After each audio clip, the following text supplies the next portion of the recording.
BJP Pawan Kalyan నడిపిస్తుంది బీజేపీయే అని అడిగిన మీ ప్రశ్నకి ఎంతమంది ఇలాంటి సమాధానం ఇచ్చినారు? 94% బీజేపీ పవన్ కళ్యాణ్ వెనకాల ఉన్నది, నడిపిస్తున్నది. బీజేపీ ఎజెండానే పవన్ కళ్యాణ్ మోస్తున్నాడని 94% అని చెప్పారు. యాక్చువల్గా జనసేన వాళ్ళకి క్వశ్చనే నచ్చలేదు, వాళ్ళు కూడా మాట్లాడారు నాతోని. పైగా ఏదో చంద్రబాబుకి పవన్ కళ్యాణ్కి ఏదో విభేదాలు ఉన్నట్టుగా ఏదో సర్వేలో రాసినట్టుగా కూడా మా మీద నిందేసే ప్రయత్నం చేశారు.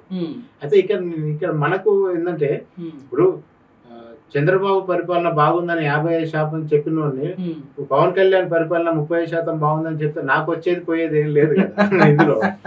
చంద్రబాబు చేసేది ఏం లేదు, పవన్ కళ్యాణ్ చేసేది. అదే అక్కడ దాంట్లో కూడా వెళ్దాం. అయితే ఈ పర్టికులర్ విషయంలో బీజేపీ దగ్గర ఎందుకు నడిపిస్తుంటే, మీరు ఇవ్వాలి కాదు, మీరు డే 1 నుంచి చూడండి.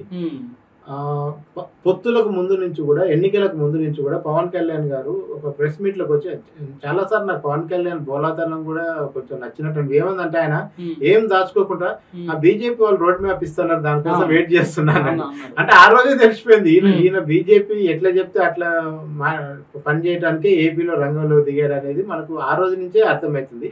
ఆ తర్వాత ఆయనలో వచ్చిన భారీ మార్పు ఏంటంటే, ఆయన వెనకాల ఉన్న బ్యాక్గ్రౌండ్ రెడ్ నుంచి కషాయానికి మారింది. ఇదైతే విట్నెసే కదా. చెగువేర నుంచి సనాతన ధర్మానికి వచ్చాడు. ఇది ఎవరు చెప్పింది? ఇది మనం ఊహించి చెప్తుంది కాదు, మనం నిందలు వేస్తుంది కూడా కాదు. నీ వెనకాల నీ పార్టీ జెండాలో ఉన్న రెడ్ కలర్ ఇవాళ సనాతన ధర్మాన్ని తీసుకొచ్చి నువ్వు విజయవాడ కనకదుర్గం మెట్లు ఊడ్చే స్థాయికి నువ్వు వచ్చేసినావు అంటే నిన్ను ఎవరు నడిపిస్తున్నారు? నువ్వు ఏ ధర్మాన్ని నువ్వు ముందు తీసుకుపోవాలని మాట్లాడుతున్నావు. ఈవెన్ ఈ మధ్య జరిగిన అనేక ఘటనలు విషయాలు, ఈవెన్ పహల్గామ్ జరిగినప్పుడు కూడా ఆయన కామెంట్స్ డిఫరెంట్ గానే ఉన్నాయి. ఆయన ప్రకాష్ రాజ్ని క్వశ్చన్ చేసిన విషయం కూడా మనం గమనించవచ్చు. అంటే ఆయన ఎవరిని సాటిస్ఫై చేయడానికి, ఎవరిని సంతృప్తి చేయడానికి మాట్లాడుతున్నాడు. నేను ఇక్కడ హిందీ పైన పవన్ కళ్యాణ్ చాలా గట్టి కామెంట్ చేసిండు. తర్వాత ఏమన్నా మిమ్మల్ని ఎవరు నేర్చుకోమన్నారు బలవంతంగా అన్నామా, మీ మీద రుద్దారా, ఎందుకు అంత యాంటీగా మాట్లాడాల్సి వస్తుంది? అటుపోయి డైరెక్ట్ తమిళనాడు సీఎం నే టార్గెట్ చేసి మాట్లాడే పరిస్థితికి పవన్ కళ్యాణ్ వచ్చారే. సో ప్రకాష్ రాజ్కి ఈయనకి ఏదో పడతలేదంటే అనుకోవచ్చు. ఇక మీరు తమిళనాడు సీఎం కూడా నువ్వు డిప్యూటీ సీఎం హోదాలో కౌంటర్ చేసే పరిస్థితి వచ్చిందంటేనే ఇది క్లియర్ కట్ గా. అంటే నేను ఇక్కడ ఏం చెప్తా అంటే, బీజేపీకి దేశం యొక్క రాజకీయ మ్యాప్ గీస్తే ప్రతి రాష్ట్రంలో కాషాయ జెండా ఉండాలనేది వాళ్ళ అల్టిమేట్ గోల్. అందులో వాళ్ళు కొన్ని రాష్ట్రాలను సాధించారు, ఫ్రెండ్షిప్ లో సాధించినవి ఉన్నాయి, ఓన్ గా సాధించిన రాష్ట్రాలు ఉన్నాయి, కూలగొట్టినవి కూడా ఉన్నాయి. కుదరకపోతే వాళ్ళతో ఉండి డిప్యూటీ సీఎం తీసుకొని సర్దుబాటు అయ్యి కొన్ని రోజులు పరిపాలన చేసి అక్కడ షిండేలను తయారు చేసి తర్వాత షిండేలకు మళ్ళీ ఎంట్రీ లేకుండా చేసిన సందర్భం కూడా మనకు కనపడుతుంది. సో అందుకని ఇక్కడ మనకి ఏమనిపిస్తుంది అంటే, షిండే ఏపీ అనేది నాకు చాలా క్లియర్ కట్ కనపడుతుంది. ఎందుకంటే బీజేపీ వాళ్ళు ఈ అధికారంతోనో 6 సీట్లతోనో 10 సీట్లతో సరిపెట్టుకునే బ్యాచ్ కాదు అది.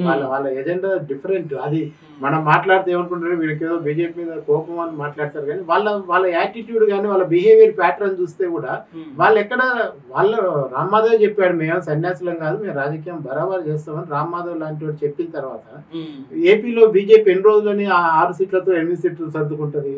అక్కడ కూడా వాళ్ళకి అధికారం రావాలని ఉంటుంది కదా. పైగా దక్షిణాదిలో ఎంట్రీ కోసం భయంకరంగా ట్రై చేస్తుంది బీజేపీ. పవన్ కళ్యాణ్ దానికి ఒక ఆయన మార్గదర్శి అవుతాడు, ఆయనే వాళ్ళకి ఒక తురుపు మొక్క అవుతాడేమో అని అనిపిస్తుంది. అయితే దాని దగ్గర గ్రౌండ్ ఏపీలో ఉందా లేదా అనేది కీలకం. ఉందా లేదా? లేదు. ఎందుకు లేదంటే ఇక్కడ టీడీపీ ఒక బలమైన పార్టీ.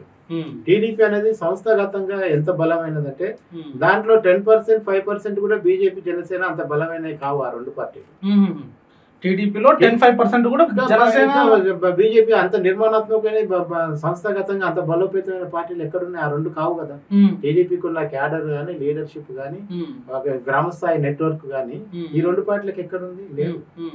మొన్న గెలుపులో ఏం జరిగిందంటే టీడీపీ వాళ్ళు మనసు చంపుకొని జనసేన కోటేశారు, జనసేన వాళ్ళు మనసు చంపుకొని టీడీపీ కోటేశారు. ఈ మధ్యలో బీజేపీ ఇద్దరిని వాడుకొని కొంత లాభపడ్డది. జరిగింది ఇదే కదా.